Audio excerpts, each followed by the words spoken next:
I won 50 million in the lottery, but asked for $10 for medicine. They laughed. Aren't you tired of being a failure?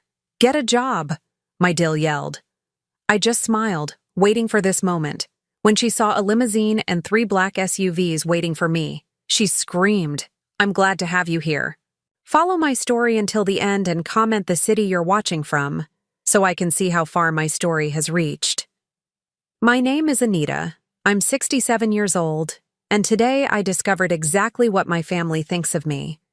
It wasn't a surprise, really. Deep down, I'd known for years. But knowing something and having it thrown in your face are two very different things.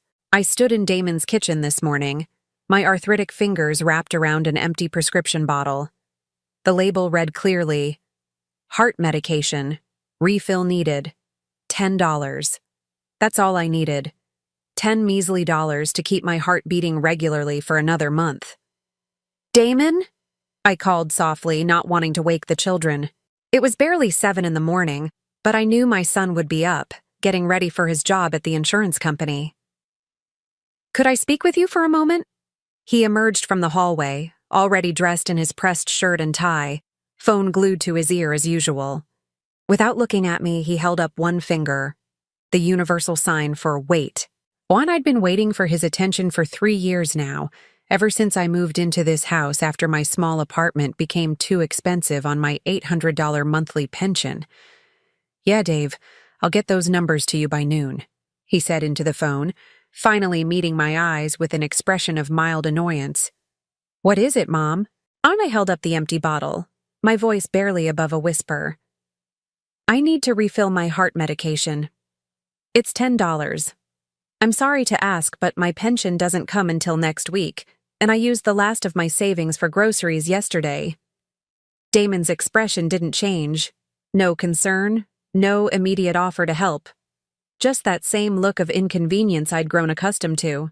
Before he could respond, Kalia's voice cut through the morning quiet like a blade. Are you kidding me right now? She appeared in the kitchen doorway, her blonde hair perfectly styled despite the early hour, wearing a silk robe that probably cost more than my entire monthly income. Anita, we've talked about this. You can't keep asking us for money every time you need something. My heart, the one that needed those $10 pills, clenched painfully in my chest. It's just $10, Kalia, for my medication.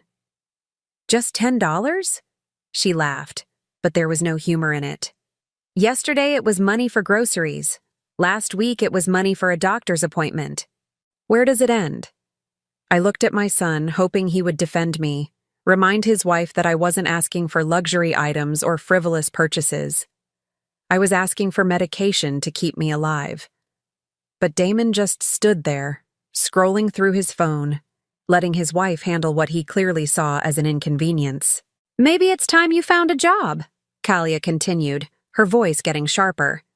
You're 67, not 97. Plenty of people your age work. Walmart is always hiring greeters. The suggestion hit me like a physical slap. After raising Damon alone from the time his father died when he was 5, after working double shifts as a seamstress to put food on the table and keep him in decent clothes, after sacrificing every dream I'd ever had to make sure he had opportunities I never did, she was suggesting I should be a Walmart greeter to afford my heart medication. Kalia, I said quietly, my voice steady despite the storm raging inside me. I worked for 47 years. I raised your husband single-handedly after his father died in that construction accident. I think I've earned the right to retire. Oh, here we go with the sob story again. She rolled her eyes dramatically. Yes, Anita, we all know you were a single mother. But that doesn't mean we owe you anything for the rest of your life. Damon turned out fine despite your circumstances. Despite my circumstances, as if being widowed at 25 with a 5-year-old child was some moral failing on my part. Tyler and Emma, my 7- and 9-year-old grandchildren, crept into the kitchen in their pajamas, drawn by the raised voices. Emma's eyes were wide with confusion as she looked between the adults, sensing the tension even if she didn't understand it. "What's wrong, Grandma Anita?" Emma whispered, coming to stand beside me. Before I could answer, Kalia scooped her up, her voice sweet as poison. "Nothing's wrong, sweetheart. Grandma just needs to learn to be more independent. Maybe she'll find a job so she can buy her own things instead of always asking Mommy and Daddy for money." The words were directed at Emma, but they were meant for me. A public humiliation delivered through my own granddaughter. I watched as Tyler backed away, uncomfortable with the tension, and my heart broke a little more. That's when I felt it. The slight weight of the folded paper in my cardigan pocket. The lottery ticket I'd bought 3 months ago with my late husband Robert's birthday numbers. The ticket I'd checked online yesterday morning while everyone was still sleeping. The ticket that had changed everything, even though nobody knew it yet. $50 million. That's what that little slip of paper was worth. $50 million that I'd won 3 months ago and hadn't told a single soul about. $50 million that could buy all the heart medication I'd ever need, plus a mansion, plus a new car, plus everything my family clearly thought I was too poor and pathetic to afford. But I hadn't told them. Instead, I'd decided to conduct a test. A simple test to see who my family really was when they thought I had nothing to offer them. Would they help their 67-year-old mother and grandmother buy $10 worth of medication to keep her heart beating? Or would they make her feel like a burden for asking? The answer was becoming crystal clear. I looked at Kalia, standing there in her expensive robe, holding my granddaughter while explaining to a 9-year-old why Grandma was essentially a freeloader. I looked at Damon, my son, the boy I'd sacrificed everything for, now a man who couldn't even be bothered to look up from his phone while his wife humiliated his mother. For 3 months, I'd been documenting everything. Every cruel comment, every eye roll, every time they made me feel small and worthless. I'd been meeting with lawyers, making arrangements, planning for this moment. Because somewhere in my heart, I'd known it would come to this. "You know what?" I said softly, reaching into my pocket and pulling out my old flip phone. "You're absolutely right, Kalia. I need to be more independent." I dialed a number I'd memorized weeks ago. The phone rang twice before a professional voice answered. "Good morning, Mrs. Henderson. Are you ready?" Kalia frowned, clearly confused by my sudden phone call. Damon finally looked up from his device, perhaps sensing something had shifted in the room's atmosphere. "Yes," I said into the phone, my voice steady and calm. "Please bring the cars around. It's time." I hung up and slipped the phone back into my pocket. For the first time in months, I smiled. Really smiled. "What was that about?" Damon asked, a note of suspicion creeping into his voice. "Oh, nothing important," I replied, moving toward the living room window.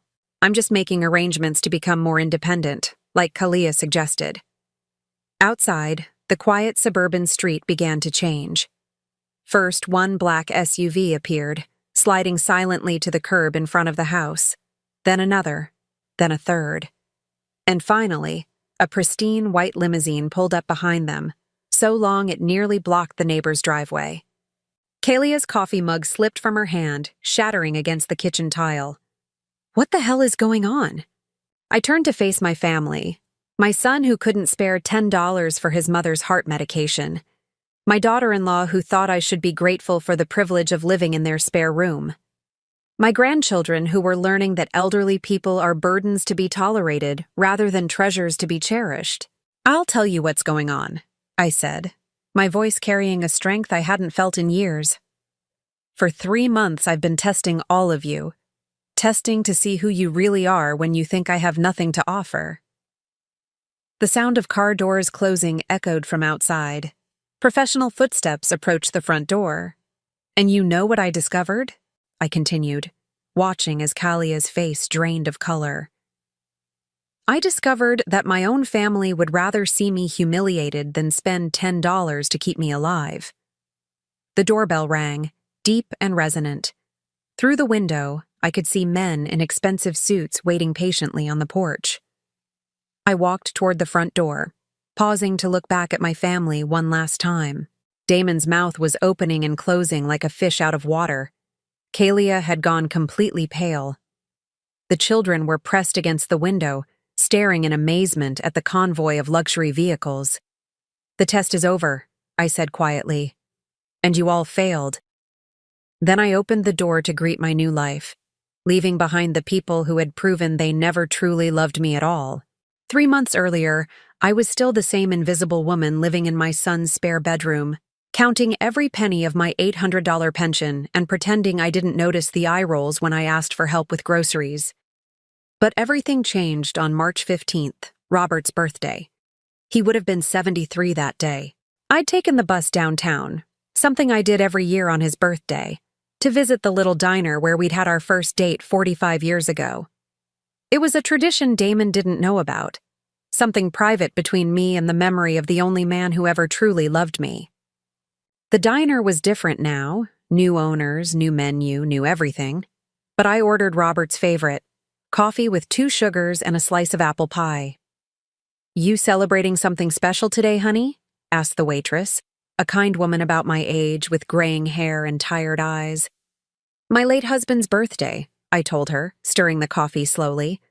"We would have been married 48 years this December." She smiled warmly. "That's beautiful. He's watching over you, I bet." After finishing my coffee, I stopped at the corner store to buy my weekly groceries with the $40 I'd carefully budgeted from my pension. That's when I saw the lottery billboard across the street. Mega Millions jackpot, $57 million. The numbers seemed to glow in the afternoon sunlight. I don't know what possessed me to buy that ticket. I'd never been a gambling woman. Robert and I could never afford such luxuries when he was alive, and certainly not after he died. But standing there in that store, holding the $5 bill that was supposed to buy me a small container of milk, I heard Robert's voice as clearly as if he were standing beside me. "Go ahead, Nita. Take a chance." I used his birthday numbers, the same ones I'd memorized decades ago. 04121957, April 12th, 1957, the day we met at that church social when I was barely 20 years old. For 3 days, I carried that ticket in my wallet, forgetting about it completely. Then, on Monday morning, while Kalia was at her yoga class and Damon was at work, I decided to check it online using the old laptop he'd given me for staying connected. My hands shook so badly I could barely type the numbers into the website. Match, match, match. All 6 numbers matched perfectly. $57 million. After taxes, roughly $36 million. More money than I could spend in 10 lifetimes. More money than Damon would make in his entire career. More money than Kalia spent on her weekly shopping trips. I stared at that screen for nearly an hour, convinced I'd made a mistake. But the numbers didn't change. 04121957. Robert's birthday. Our anniversary. The date that changed both our lives, and now, 45 years later, had changed mine again. My first instinct was to run to Damon, to share the incredible news, to celebrate together as a family. But something stopped me. Maybe it was the memory of last week's argument about the grocery money. Maybe it was the way Kalia had sighed dramatically when I'd asked for help buying new reading glasses. Or maybe it was the growing realization that my son and his wife saw me as nothing more than an expensive burden they were stuck with. So instead of celebrating, I sat in that spare bedroom and made a decision that would change everything. I was going to test them. For 3 months, I would continue living as I had been, dependent on their grudging charity, asking for small amounts of money for necessities, watching their reactions to my requests. I would document everything. Every cruel comment, every impatient sigh, every moment they made me feel like a burden. And then, when I had enough evidence of their true character, I would decide what to do next. The first call I made was to Peterson, Phillips and Associates, the most prestigious law firm in the city. I'd seen their commercials during my sleepless nights, advertising their services for complex estate planning and wealth management. When I told them I'd recently come into a substantial inheritance and needed complete discretion, they didn't ask questions. Money, I was learning, bought silence as much as it bought anything else. Harold Peterson himself met with me that first Tuesday, in his corner office overlooking the river. He was a distinguished man in his 60s, with silver hair and the kind of expensive suit I'd only seen in magazines. "Mrs. Henderson," he said, reviewing my lottery documentation with professional calm, "this is quite a substantial windfall. Have you considered the tax implications?" "I understand there will be significant taxes," I replied, sitting straighter in the leather chair than I had in months. "But even after taxes, this amount will completely change my circumstances." "Indeed it will. Now, you mentioned wanting to keep this confidential for the time being?" "My family doesn't know," I explained carefully. "I'd like to observe their behavior toward me before making any decisions about sharing this information." Harold raised an eyebrow but nodded professionally. "That's not uncommon, actually. Sudden wealth can complicate family relationships. We can certainly maintain complete confidentiality while we establish your accounts and plan your strategy." Over the next weeks, I learned things I'd never imagined.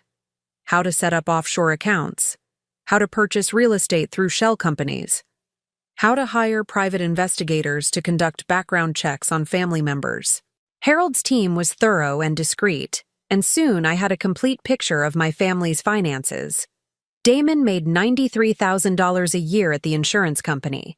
Good money, though not enough to support Kalia's expensive tastes.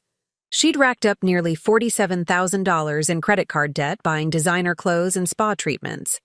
They had a second mortgage on the house and were perpetually behind on payments for her BMW and his truck. They were struggling financially, which explained some of their resentment about supporting me. But it didn't explain the cruelty, the constant humiliation, the way they made me feel worthless for existing. "Mrs. Henderson," said Patricia Mills, the private investigator Harold had recommended during our second meeting. "I've completed the background checks you requested. Your daughter-in-law has quite an interesting social media presence." She showed me printouts from Kalia's Facebook and Instagram accounts, posts I'd never seen because I wasn't tech-savvy enough to understand social media, according to her. The posts were devastating. Photos of expensive dinners with captions like, "Finally got rid of the extra mouth to feed for the evening." Pictures of home renovations with comments like, "Would have been done months ago if we didn't have certain unexpected expenses." A group photo from Tyler's birthday party where I'd been cropped out, with the caption, "Perfect family day, just the four of us." But the worst was a post from just 2 weeks ago, a photo of her new designer purse with the caption, "Treating myself because I deserve it after dealing with ungrateful people who think the world owes them everything. Some people never learn that nothing in life is free." The post had 37 likes and 12 comments, all from her friends agreeing about how generous she was and how some people take advantage of family. I was the ungrateful person. I was the one taking advantage. I was the nothing is free lesson she was teaching her social media followers. "There's more," Patricia continued gently. "I'm afraid your son has been participating in some of these conversations as well." She showed me screenshots of text messages between Damon and his sister Lisa, who lived 3 states away. Messages where my son complained about Mom's constant demands and wondered how much longer we're going to be stuck with this situation.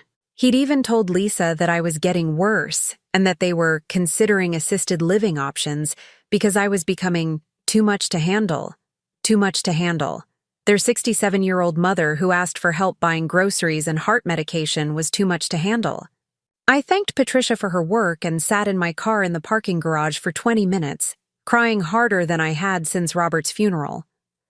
Not because I was surprised by their cruelty, but because seeing it documented so clinically made it impossible to pretend it wasn't happening.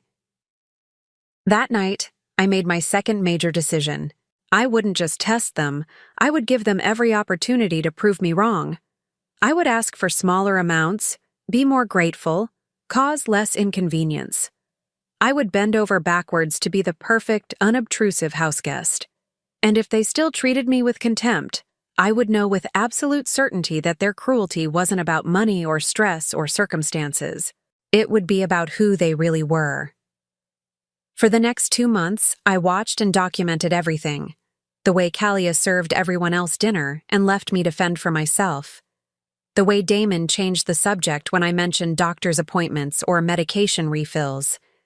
The way they spoke about me when they thought I couldn't hear, using words like burden and freeloader and ungrateful. Meanwhile, Harold's team was busy preparing for my new life. They purchased a beautiful home in Riverside Heights, the most exclusive neighborhood in the city, using a shell company to maintain my anonymity. They hired a staff, a housekeeper named Maria who reminded me of my own mother, a driver named James who treated me with more respect in our first conversation than my own family had shown me in years, and a personal assistant named Rebecca who helped coordinate everything from grocery deliveries to medical appointments. They also helped me plan my exit strategy, the fleet of cars that would arrive at Damon's house, the professionally prepared statements explaining my decision, the new bank accounts that would ensure I never again had to ask anyone for $10 for heart medication. As I lay in that narrow bed in their spare room last night, listening to Kalia and Damon argue about money in the next room, I felt something I hadn't experienced in years. Anticipation. Tomorrow would be the final test. Tomorrow, I would ask for $10 for my heart medication and see how my family responded.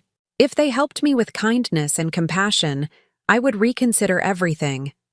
I would share my winnings, forgive their past cruelties, and try to rebuild our relationship on better terms. But if they humiliated me, made me feel worthless, treated me like a burden for needing medication to keep my heart beating, well, then I would know exactly who they really were. And I would act accordingly.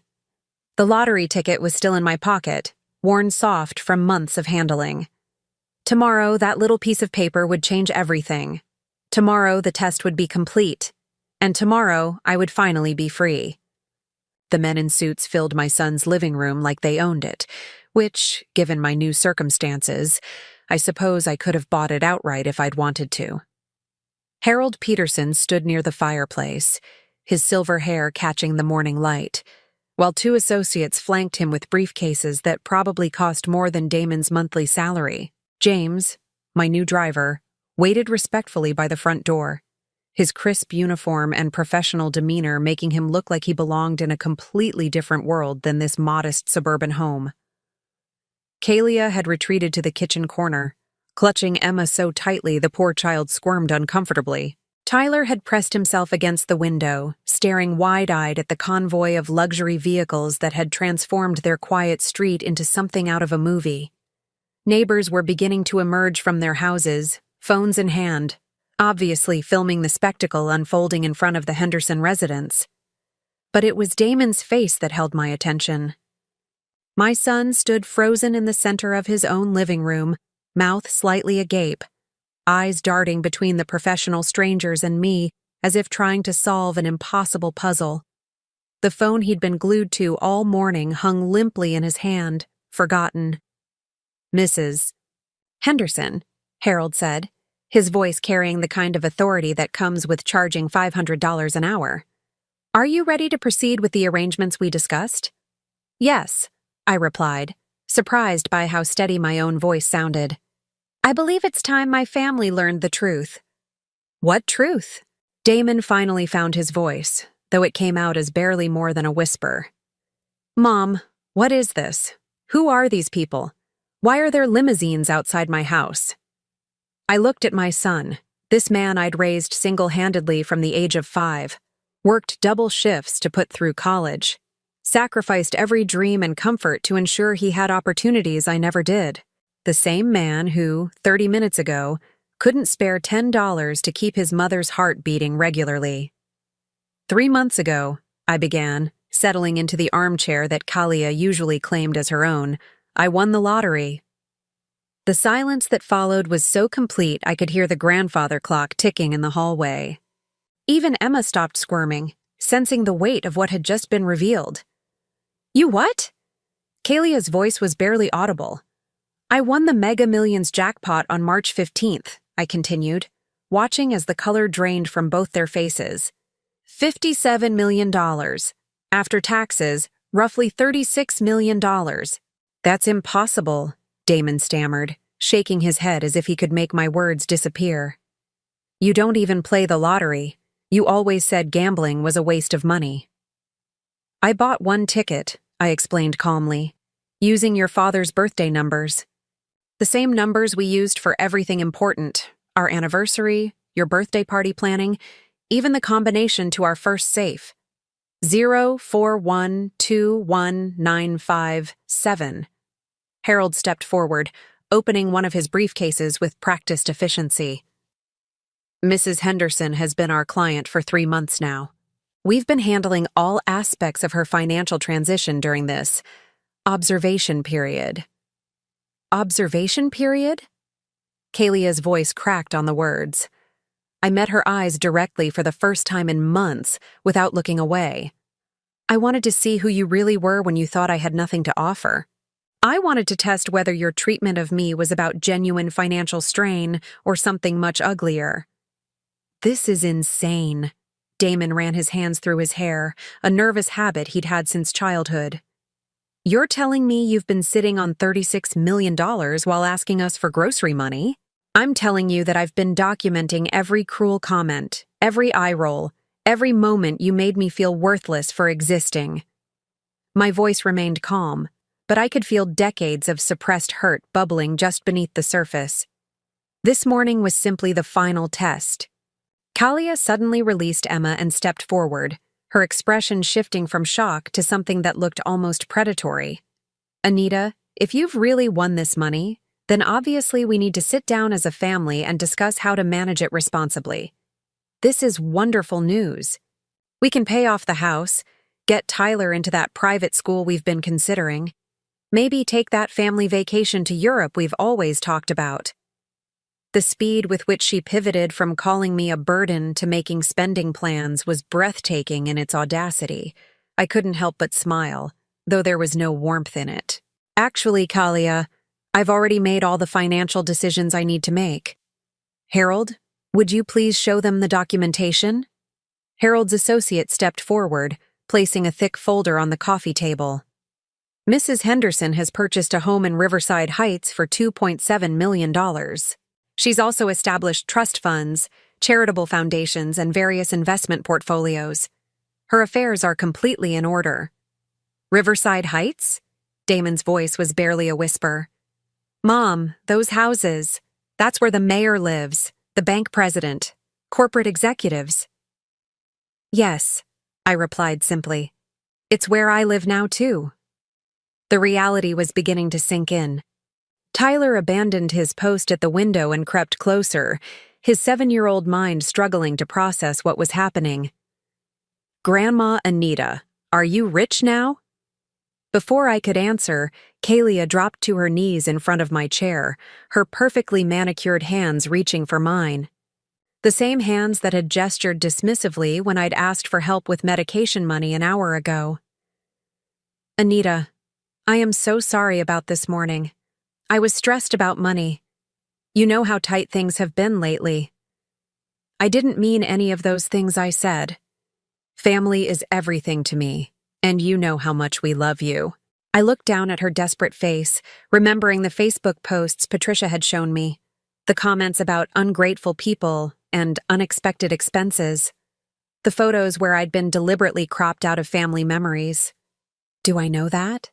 I asked quietly. Because this morning you suggested I get a job as a Walmart greeter to afford my heart medication.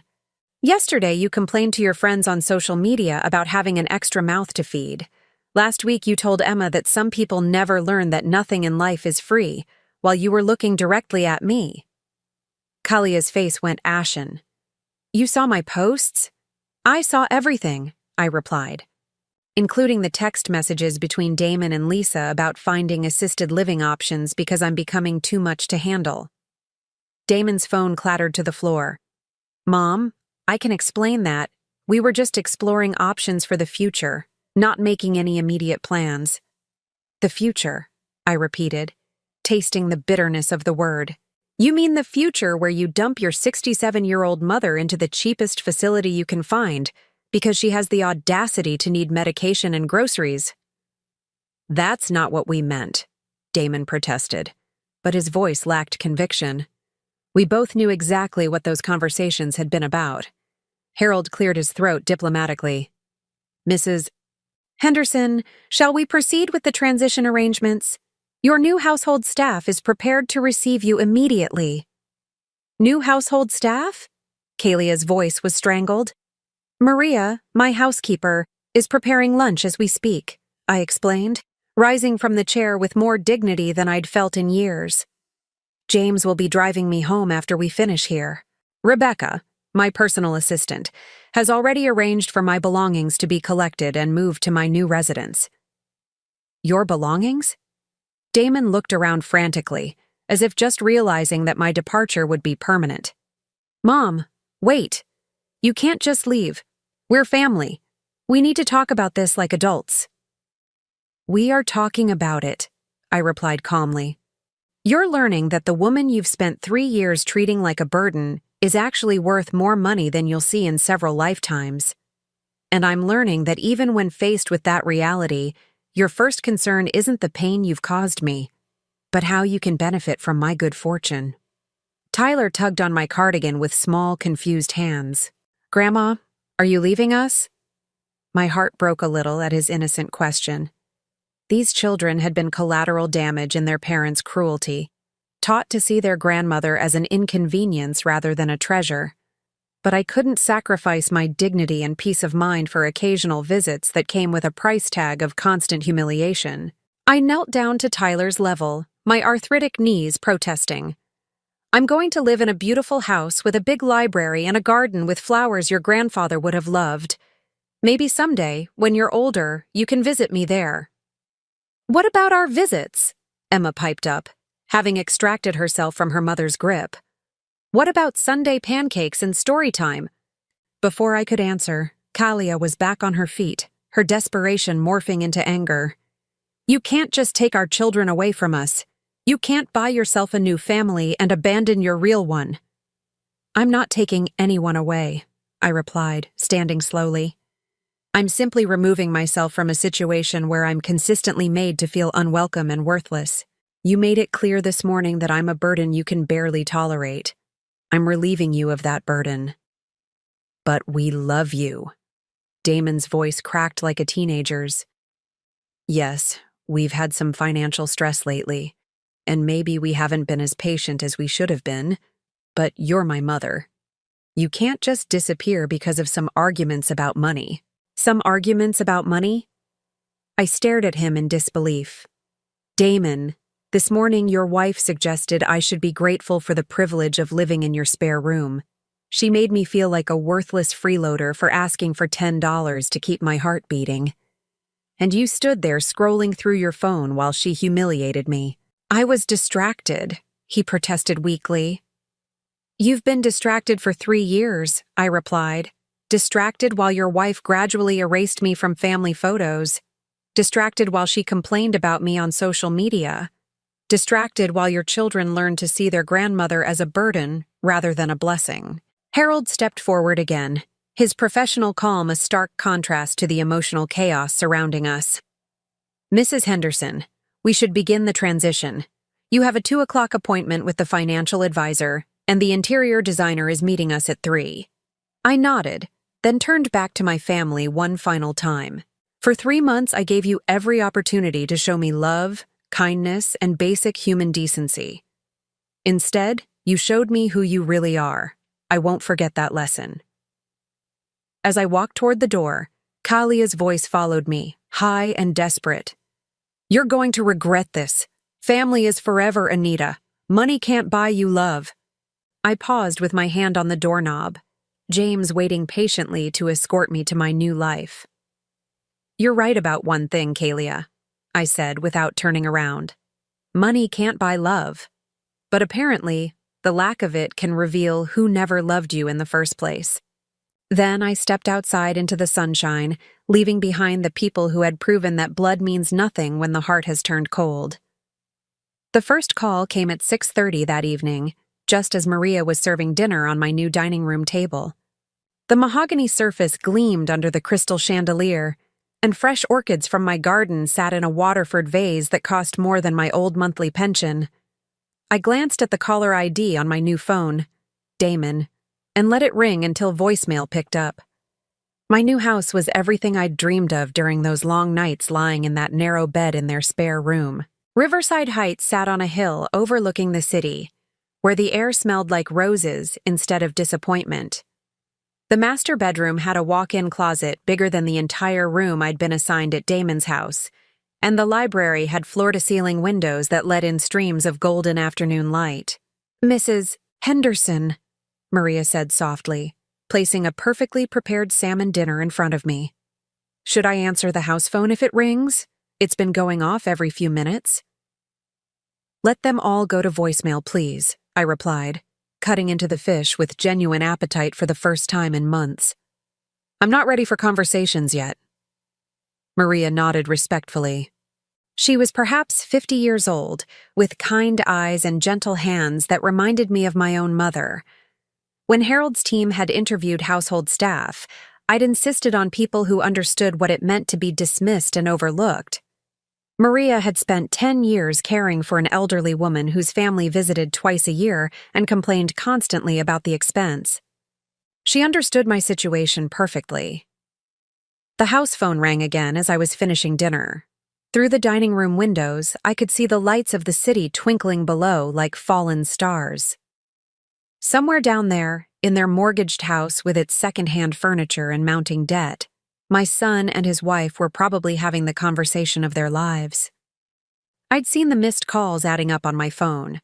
Damon, Kalia, even Lisa calling from 3 states away, probably after Damon had filled her in on the morning's revelations. 17 calls in 6 hours. 17 attempts to reach the woman they'd spent 3 years treating like a burden. James appeared in the doorway, still wearing his professional uniform despite being off duty. "Mrs. Henderson, there's a vehicle parked outside the front gate. It appears to be your son's truck." I set down my fork and walked to the front window. Sure enough, Damon's beat-up Ford pickup was idling outside the ornate iron gates that secured my new property. I could see his silhouette in the driver's seat, probably working up the courage to press the intercom button. "Should I speak with him?" James asked diplomatically. "Not yet," I replied. "Let him sit there and think about what he wants to say." 3 months of planning taught me the value of patience. The truck remained there for 47 minutes. I watched from various windows as Damon occasionally got out, paced near the gates, returned to his vehicle. Once he approached the intercom panel, but walked away without pressing anything. Finally, as full darkness settled over the city, he drove away. But he came back the next morning at 8:15 sharp. This time he brought reinforcements. Kalia sat in the passenger seat, and I could see 2 small shapes in the back, Tyler and Emma, probably confused about why they were sitting outside a mansion instead of being driven to school. The intercom buzzer finally sounded at 8:30. Maria looked at me questioningly from across the breakfast room where I was reading the morning paper, a luxury I'd never had time for when every day was spent worrying about grocery money and whether I was too much of an inconvenience to ask for help with basic necessities. "I'll take it," I said, walking to the security panel near the front door. Damon's voice crackled through the speaker, tight with exhaustion and desperation. "Mom, please. We need to talk. The kids are asking for you." I looked through the monitor at my grandchildren's faces pressed against the truck's rear windows. Tyler was holding a drawing he'd probably made for me. Emma had tears streaking down her cheeks. They didn't understand why Grandma had disappeared, why their parents were acting strange, why everyone kept whispering about money. For a moment, my resolve wavered. These children hadn't chosen their parents' cruelty. They'd been innocent victims of the toxic environment Kalia had created and Damon had enabled. But then I remembered Emma's confused face yesterday when Kalia had explained that Grandma needed to learn independence. I remembered Tyler backing away when his mother had used his presence to deliver a public humiliation. These children were already learning that elderly people were burdens, that love came with conditions, that respect had to be earned through financial contribution. "Tell them I love them," I said into the intercom, "but tell them this conversation is between adults." Mom, please. Damon's voice broke.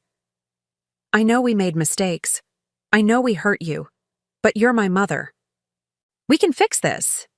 Can you? I asked. Can you fix 3 years of making me feel worthless? Can you fix the Facebook post where your wife called me an ungrateful freeloader? Can you fix the text messages where you told Lisa I was becoming too much to handle? Silence stretched across the intercom. In the background, I could hear Kalia's voice, urgent and coaching. Tell her we're sorry. Tell her we love her. Tell her family comes first. I can hear her, Damon, I said quietly. Even now she's trying to script your words instead of letting you speak from your heart. That's not, he started, then stopped. Mom, I'm sorry. We're both sorry.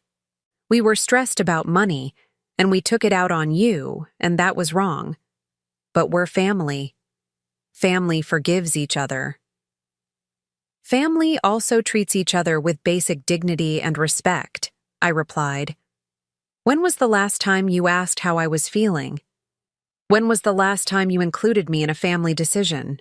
When was the last time you made me feel like I mattered for reasons other than what I could provide? Another long silence. Then Kalia's voice came through the speaker, having apparently grabbed the intercom from Damon. Anita, I know you're angry, and you have every right to be. I was horrible to you this week, and I'm sorry. But think about Tyler and Emma. Think about what you're doing to them by cutting yourself off from the family. The manipulation was breathtaking in its audacity. After years of teaching those children to see me as a burden, she was now using them as emotional leverage to guilt me into returning to my role as their family ATM. I am thinking about them, I replied calmly. I'm thinking about what kind of adults they'll become if they grow up watching their grandmother be treated like a second-class citizen. I'm thinking about what they'll learn about love and respect from watching your example. You're being selfish! Kalia's facade cracked, revealing the anger underneath. You're punishing innocent children because you're mad about money. This was never about money, I said, my voice carrying a strength I'd forgotten I possessed. This was about discovering who you really are when you think someone has nothing to offer you. You showed me exactly who you are, Kalia. Both of you did. I could hear Tyler crying in the background, probably not understanding the adult conversation but sensing the tension and sadness. It broke my heart, but it also strengthened my resolve. These children deserved better role models than parents who treated elderly family members as disposable burdens. Please, Damon's voice returned to the intercom, raw with desperation. Just let us come in and talk face to face. Let us try to make this right. I looked around my beautiful new home, at Maria preparing fresh coffee in the kitchen, at James polishing the silver that would never be hidden away because guests might think it was showing off. This was my sanctuary, my place of peace and dignity.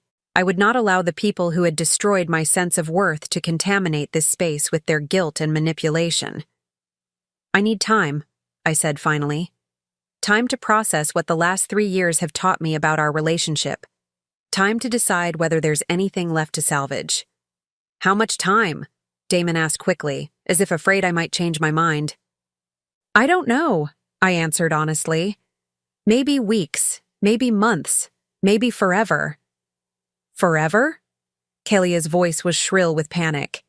You can't mean that. You can't just abandon your family forever.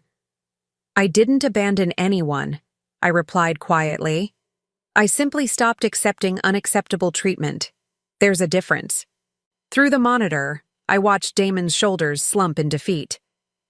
Kalia was gesticulating frantically, probably still trying to strategize their next approach. But Tyler had pressed his small face against the window, holding up his drawing like a flag of surrender. I love you all, I said into the intercom, my voice softer now. But love isn't enough to heal the damage that's been done. Love without respect is just empty words. I turned off the intercom system and walked away from the monitor, leaving them sitting outside the gates of a life they'd never imagined I could achieve. Through the dining room windows, I watched their truck disappear down the winding road that led back to their world of mortgage payments and credit card debt, and the growing realization that they'd lost something irreplaceable. The phone calls continued throughout the day. Voice messages filled with apologies, promises, and increasingly desperate attempts to find the right words to undo years of wrong treatment. By evening, there were 23 new messages waiting on my voicemail. I didn't listen to any of them. Instead, I sat in my new library with a cup of Earl Grey tea, reading a book I'd been wanting to read for months, but never had time for when every day was consumed with walking on eggshells and asking permission for basic necessities. Outside my window, the city lights sparkled like possibilities, and for the first time in 3 years, I felt completely at peace. Tomorrow, Damon would probably return, and the day after that. Eventually, he might bring Lisa or other relatives to plead his case. They might cry, promise to change, swear that things would be different. But I'd learned something valuable during those 3 months of secret observation.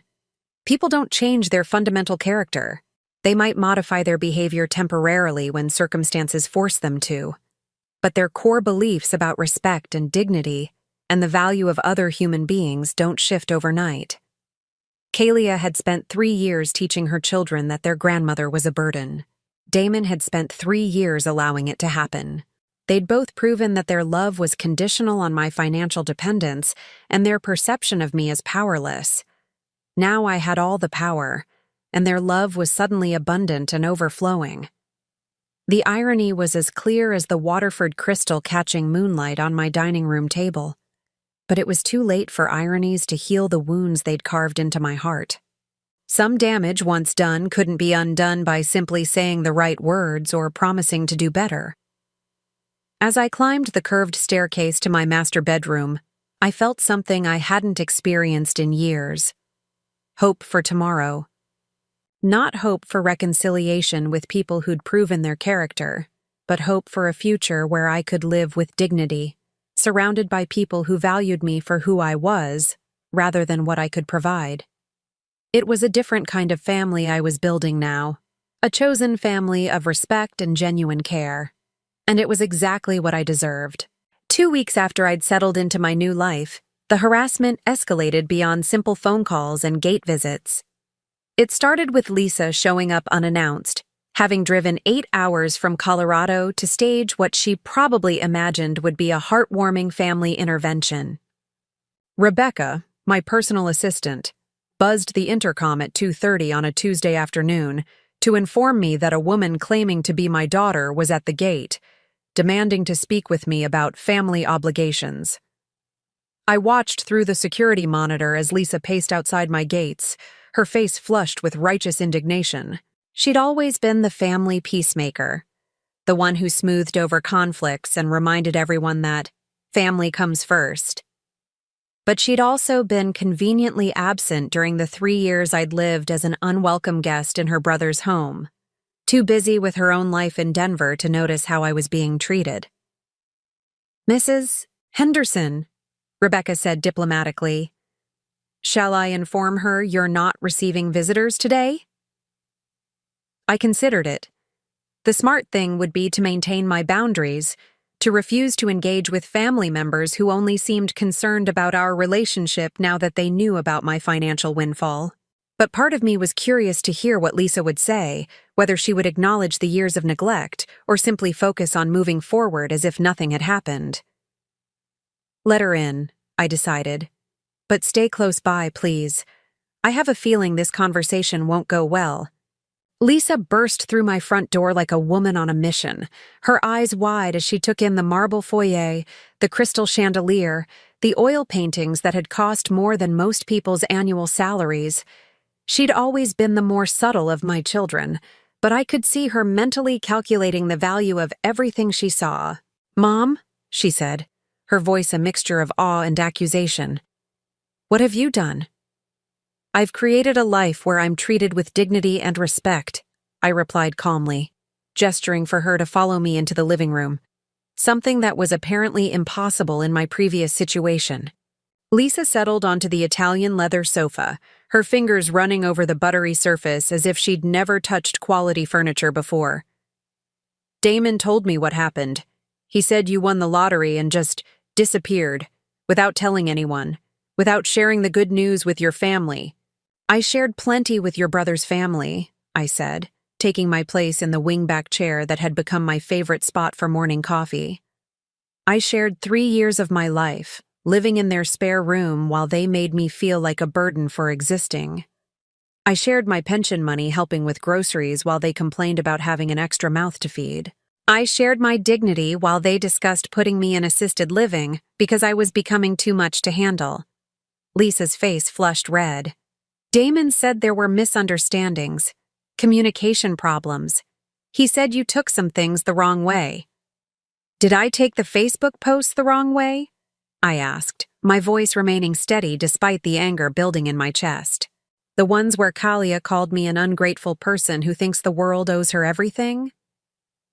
Did I misunderstand the text messages where your brother told you I was becoming a burden and you needed to help him find a facility to dump me in?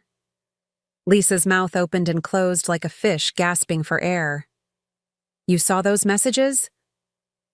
I saw everything, I replied. For 3 months, I documented every cruel comment, every dismissive gesture, every moment they made me feel worthless. I hired investigators to show me exactly how your brother and his wife really felt about having me in their home. You hired investigators? Lisa's voice rose an octave. To spy on your own family? To gather evidence of how I was being treated, I corrected. Evidence that proved what I already knew, that I was nothing more than an expensive inconvenience they were stuck with until I had the good grace to die and stop being their problem. Lisa leaned forward, her expression shifting to the pleading tone she'd perfected as a child when she wanted something. Mom, even if things were bad, and I'm not saying they were good, but even if Damon and Kalia made mistakes, we're still family. You don't just abandon family because of some arguments. Some arguments? I stared at her in disbelief. Lisa, your brother's wife made me feel like a worthless freeloader for needing heart medication. She cropped me out of family photos. She served everyone else dinner and left me to fend for myself. She taught your nephew and niece to see their grandmother as a burden who takes advantage of other people's generosity. But you do have the money now, Lisa said, her voice taking on a desperate edge. You could help them. You could help all of us. Damon's drowning in debt. Kalia's credit cards are maxed out, and they're about to lose the house. And I've got medical bills from Sarah's surgery last year that are killing us financially. There it was, the real reason for her 8-hour drive and her sudden concern for family unity. Lisa wasn't here to heal relationships or address past wrongs. She was here because everyone needed money, and I was now the family lottery winner who could solve all their financial problems. So you think I should reward 3 years of emotional abuse by paying everyone's bills? I asked quietly. I think you should remember that we're family, Lisa shot back, her peacemaker facade finally cracking. I think you should remember that Damon raised you when Dad died. I think you should remember that we all struggled after Mom passed, but we stuck together because that's what families do. Damon didn't raise me, I said, my voice growing cold. I raised him. I worked double shifts to keep food on the table and clothes on his back. I sacrificed college, career opportunities, relationships, everything to make sure he had a chance at a better life. And this is how he repays that sacrifice, by treating me like a burden he can't wait to get rid of. Lisa's desperation was becoming more obvious by the minute. Mom, please, just think about what you're doing. You're tearing this family apart over money. Is that really what you want your legacy to be? The woman who chose wealth over family? I'm not choosing wealth over family, I replied firmly. I'm choosing dignity over abuse. There's a difference, though I understand why you might struggle to see it. Before Lisa could respond, Rebecca appeared in the doorway. Mrs. Henderson, I'm sorry to interrupt, but there are several more vehicles outside the gate. It appears your son has returned with additional family members. I walked to the front window and looked out at what could only be described as a family convoy. Damon's truck was there, along with Kalia's BMW, Lisa's rental car, and two vehicles I didn't recognize. Through the security monitor, I could see at least 8 people gathered outside my gates, including Tyler and Emma, who looked confused and tired. "They brought everyone," Lisa said, joining me at the window. "Uncle Jerry and Aunt Pat drove down from Portland. Cousin Michael came up from Sacramento. We all want to help mediate this situation." "Mediate?" I turned to stare at Lisa. "You brought the entire extended family to gang up on me? To pressure me into foregiling years of mistreatment and opening my wallet to solve everyone's financial problems?" "We brought people who love you," Lisa insisted, though her voice lacked conviction. "People who want to help rebuild our family relationships." The intercom buzzed, and Damon's voice filled the room, amplified by what sounded like a microphone or bullhorn. "Mom, we're not leaving until you talk to us. The kids are asking for their grandmother. Uncle Jerry drove 7 hours to see you. This has gone on long enough." I looked at Rebecca, who was watching the scene with the professional detachment of someone who'd probably witnessed similar family dramas in her previous employment.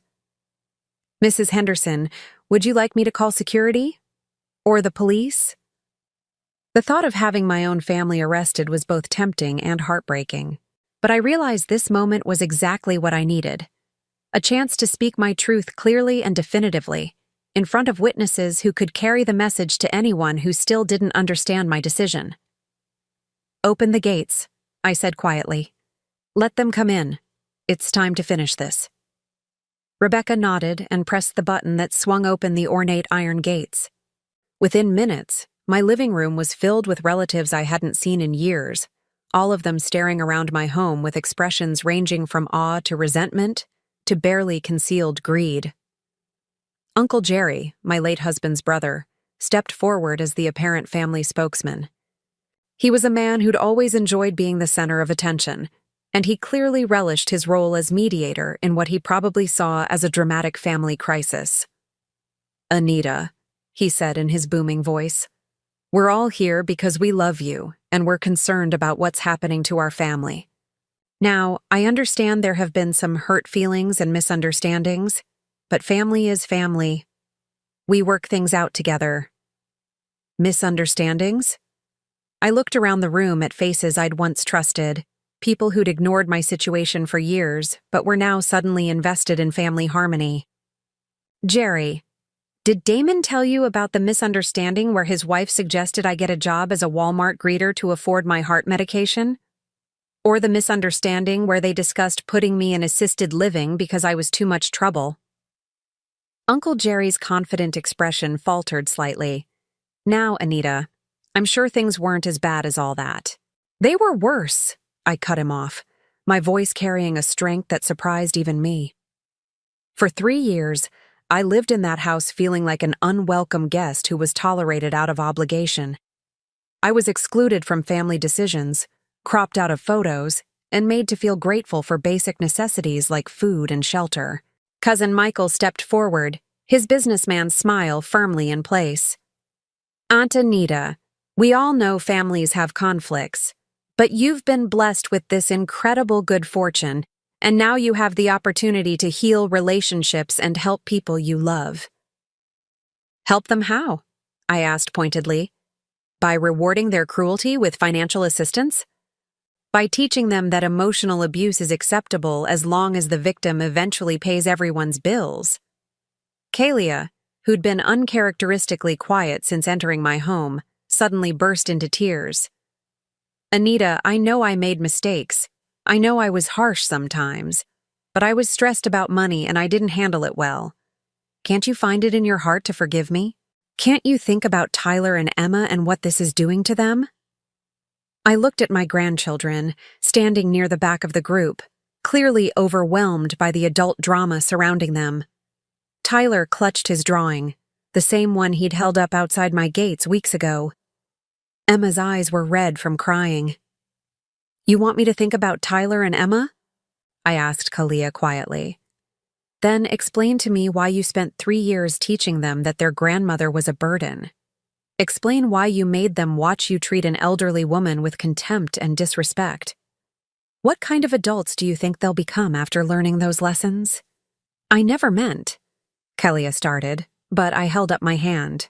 You meant every word, I said firmly. Every cruel comment, every dismissive gesture, every moment you made me feel small and worthless.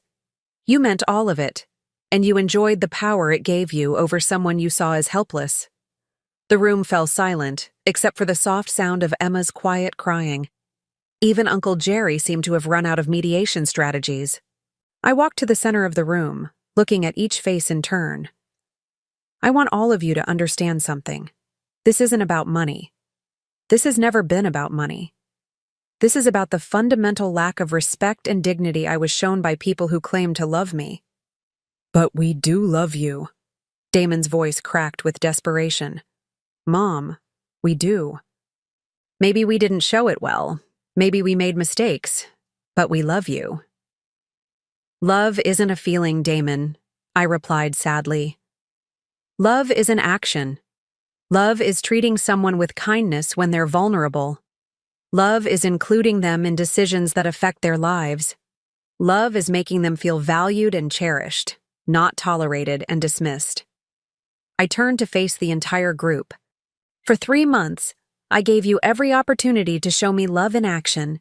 Instead, you showed me exactly who you are when you think someone has nothing to offer you. You failed that test completely. So what now? Lisa asked, her voice barely above a whisper.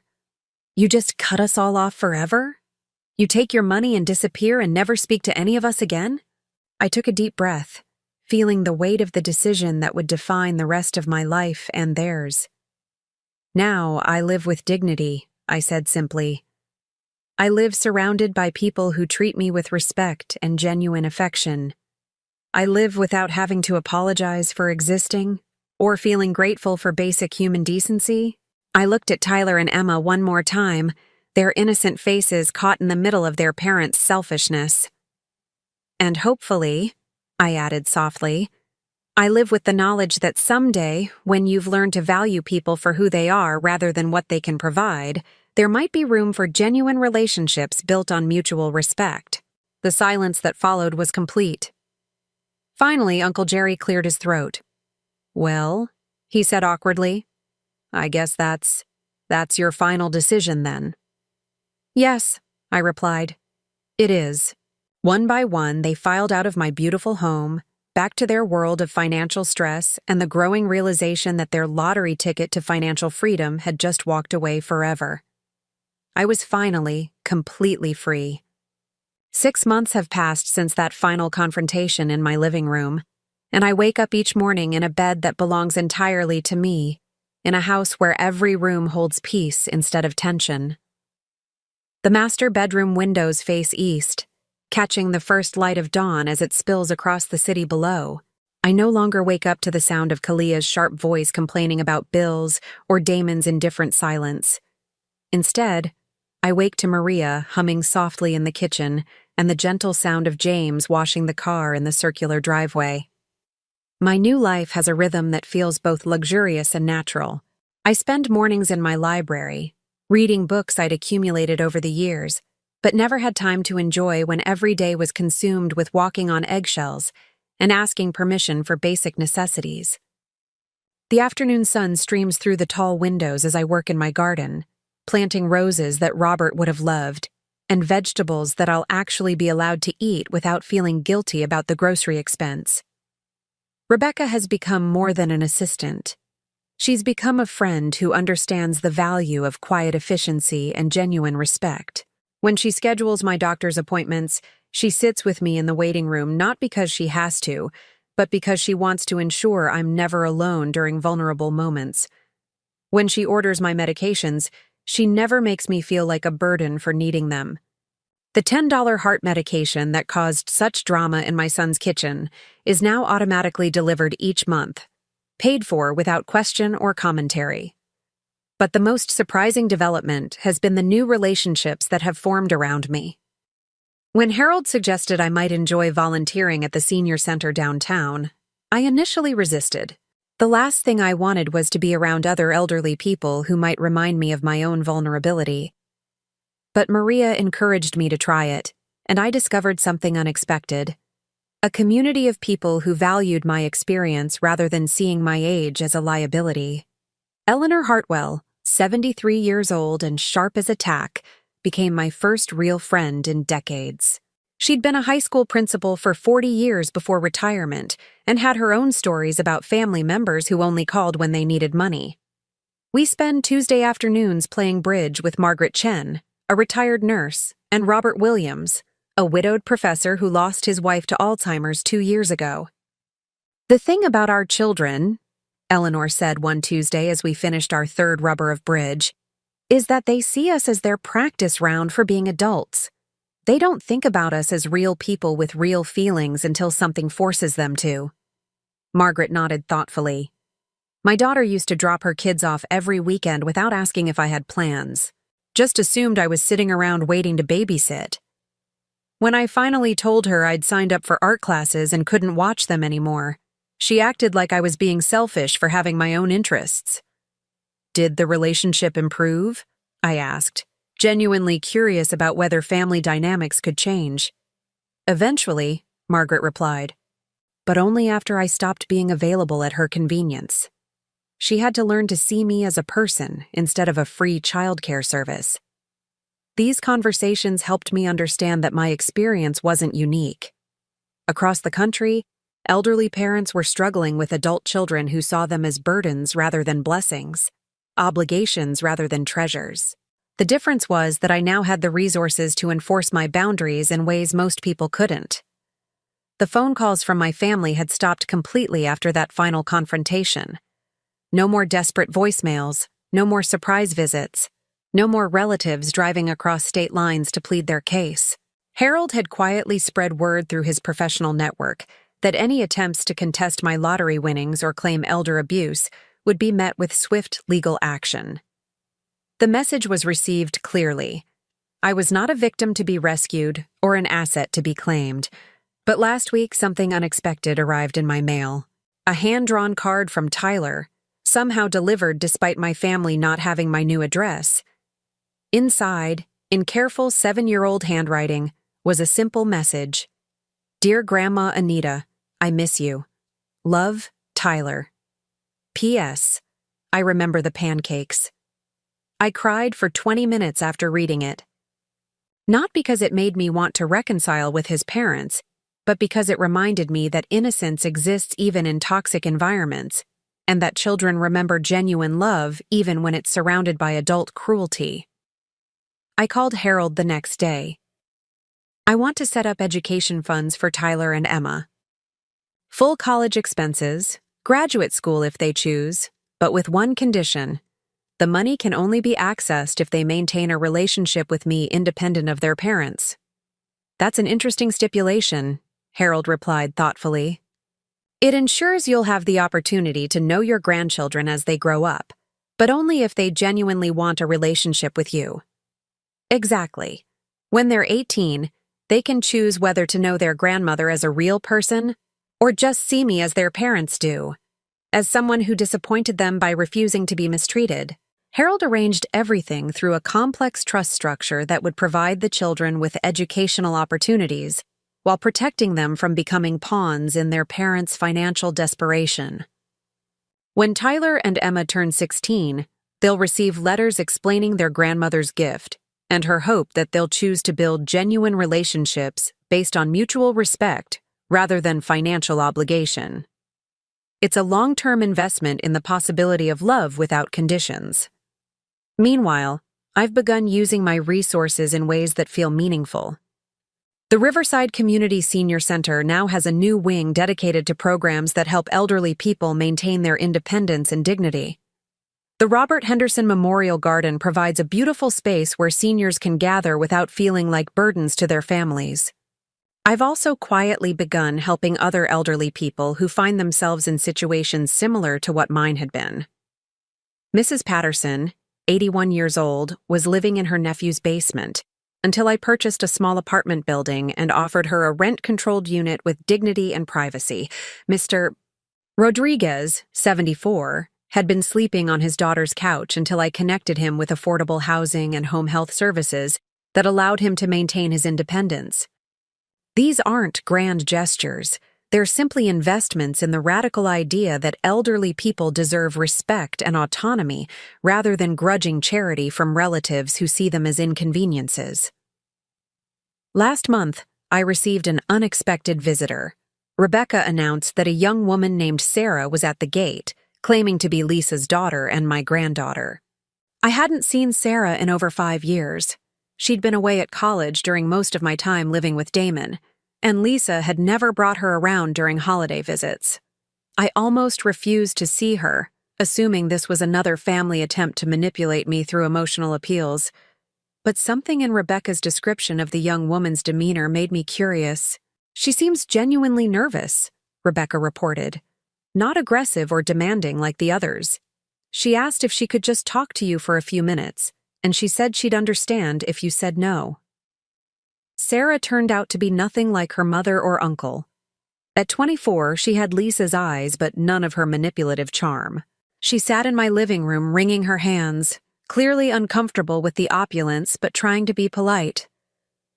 "Grandma Anita," she began hesitantly, "I want to apologize for my family. Mom told me what happened, and I'm horrified by how you were treated." I studied her carefully, looking for signs of rehearsed manipulation or hidden agenda. "What exactly did your mother tell you?" Sarah's face flushed red. "She said you won the lottery and got greedy, that you abandoned the family over money. But I knew that couldn't be the whole story, so I called some people and found out the truth about how Uncle Damon and Aunt Callia treated you."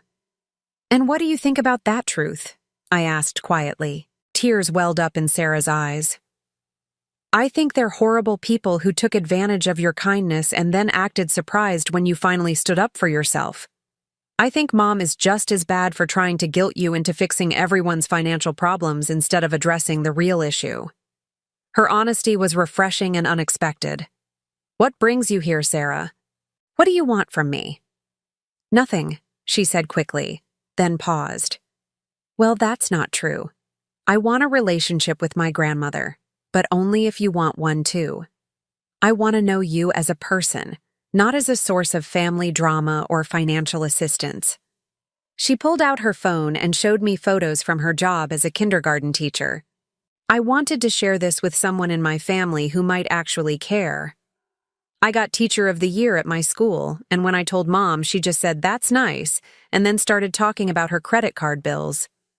We spent 3 hours together that afternoon, talking about her work, her struggles paying off student loans, her boyfriend who was studying to be a nurse. She asked about my life, my interests, my feelings about everything that had happened. She listened when I told her about Robert, about the loneliness of living in Damon's house, about the joy of finally having my own space again. When she left, she hugged me tightly and said, "I'd like to visit again next week if that's okay. Not because I want anything from you, but because I've missed having a grandmother." That night, I sat in my garden as the sun set over the city, feeling something I hadn't experienced in years. Hope for genuine family connection. Not with people who needed my money or felt guilty about their treatment of me, but with someone who valued me simply for who I was. Sarah has visited every week since then. She brings her students' artwork to show me, helps me plant flowers, listens to stories about her grandfather Robert. Last week, she brought her boyfriend to meet me, not because she felt obligated to include me in her life, but because she wanted to share something important with someone she cared about. This morning, as I sit in my library with a cup of Earl Grey and a book of poetry Robert gave me 40 years ago, I realize something profound. I didn't lose a family when I walked away from that toxic situation. I gained the opportunity to discover what real family actually looks like. Real family doesn't make you apologize for existing. Real family doesn't treat your needs as inconveniences. Real family doesn't crop you out of photos or discuss your disposal when you become elderly. Real family chooses you every day, just as you choose them. I have that now with Maria, who brings me soup when I'm not feeling well. With Rebecca, who remembers that I prefer daffodils to roses. With Eleanor and the Bridge Club, who include me in their plans because they enjoy my company. With Sarah, who sees me as a person worth knowing rather than a problem to be managed. And every morning when I wake up in this beautiful house, in this life I've built from the ashes of their rejection, I feel something I never thought I'd experience again. Gratitude for growing older. Not because age brings wisdom or patience or any of those comforting platitudes people offer, but because age, combined with resources and self-respect, brings the power to say no to unacceptable treatment and yes to genuine love. I won $57 million in the lottery. But the real prize wasn't the money. The real prize was learning that I deserved better than I'd been accepting and finally having the strength to claim it. The test is over. I passed. And my real life has finally begun. Now I'm curious about you who listen to my story. What would you do if you were in my place? Have you ever been through something similar? Comment below. And meanwhile, I'm leaving on the final screen 2 other stories that are channel favorites, and they will definitely surprise you. Thank you for watching until here.